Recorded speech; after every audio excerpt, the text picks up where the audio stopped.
So it's my turn to finally review the ImmersionRC PowerPlay. Now this was provided to me by Banggood, and all it is a DVR on steroids. That's all it is. But let's get into this in a bit more detail here. Now let's take a look at some of the components really quick before we compare the video quality of something of like the Sky Zones and of the PowerPlay side by side to see which one you prefer and if you actually do see a difference here.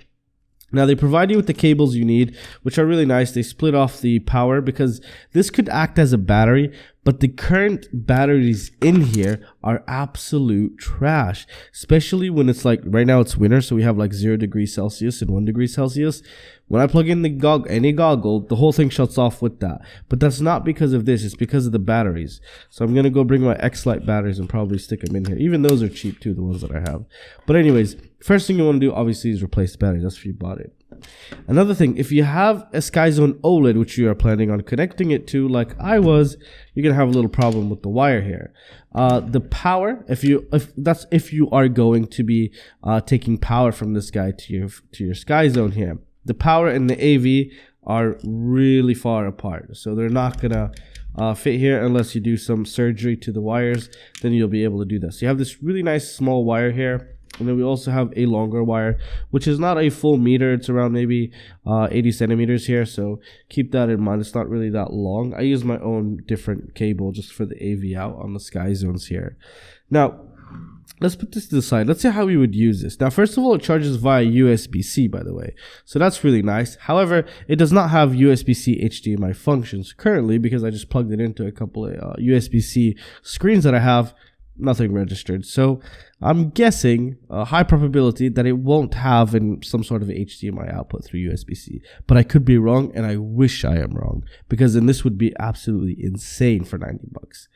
Now, basically you charge with USB-C, you get a little nice screen. It's not bad, it's really tiny. You also get your power meter. If you click that there, and you get this little dial here, you go right, left, and you also push down for enter. Now to boot this up, you just hold the green button, and it'll boot up. And as you can tell, it's already at 50%. That's really nice. And I had this thing charged full like 10 minutes ago. So right now it's saying there's no SD card, but that's totally fine. So if you wanted to enter the menu, you might think to press this one. But if you press this down, it actually starts recording.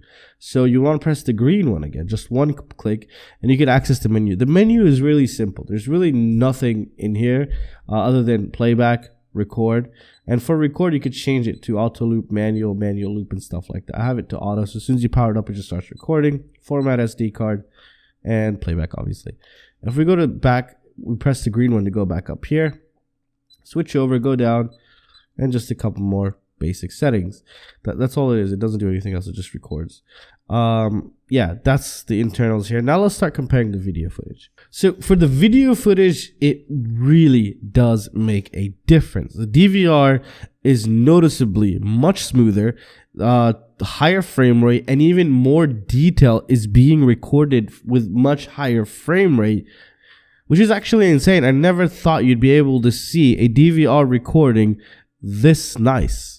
It's almost mimicking the inside of a goggle, kind of. It is really, really nice, and I really like that a lot. However, if your phone or your PC can't run 60 frames per second, 1080p 60 frames per second here on YouTube, then you're not going to be able to notice possibly any difference.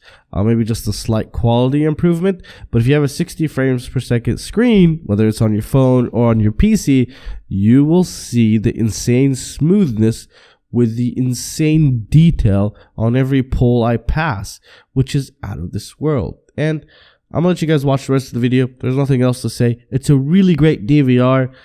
And that's its main function. You know, if you really need a great DVR, this is by far the best DVR I've ever seen. Other than that, it's nice. I actually really love it, to be honest, but I don't think it's for everybody. But that's my personal preference. And I'll leave it at that, guys. I really hope you guys enjoyed the video, and I'll see you in the next one. Peace out.